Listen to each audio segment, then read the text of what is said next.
جب نبی کریم صلی اللہ علیہ وآلہ وسلم کی عمر مبارک 12 سال 2 ماہ 10 دن کی ہوئی تو حضرت ابو طالب نے قریش کی ایک جماعت کے ساتھ شام کی طرف جانے کا ارادہ کیا۔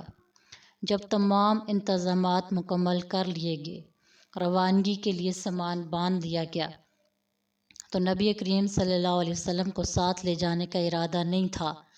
آپ صلی اللہ علیہ وسلم کو چچا ابو طالب سے اس قدر محبت تھی کہ ان کی جدائی کی مہار پکڑ لی اور فرمایا، چچا جان، مجھے اس شہر میں کس امید پر چھوڑے جا رہے ہیں، کس مہربان کے ساتھ مجھ سے دستبردار ہو رہے ہیں۔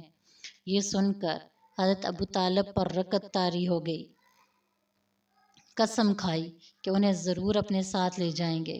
ان کے بھائیوں اور بہنوں نے افسوس کیا کہ اس فرزند کو، جس سے سورج کی گرمی بھی پرہیز کرتی ہے، چاند اس کے رخسار پر رشک کرتا ہے، 12 سال کی عمر میں اسے کوئی شخص سفر میں کیسے لے جا سکتا ہے۔ حضرت ابو طالب سوچ میں پڑ گئے کہ اب کیا کریں، لہٰذا انہوں نے نبی کریم صلی اللہ علیہ وسلم کو ساتھ لے جانے کا ارادہ ترک کر دیا۔ اچانک انہوں نے دیکھا کہ نبی کریم صلی اللہ علیہ وسلم ایک کونے میں تنہا بیٹھے رو رہے ہیں۔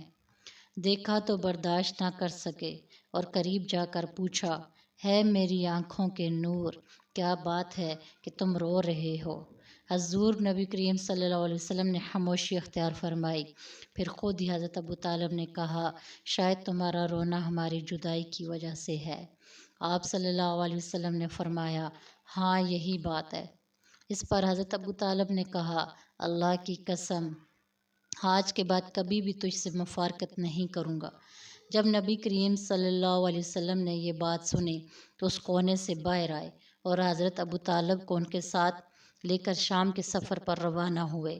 حضرت ابو طالب سفر میں ہمیشہ آپ صلی اللہ علیہ وسلم کی دیکھ بھال کرتے اور آپ صلی اللہ علیہ وسلم پر نگاہ رکھتے تھے۔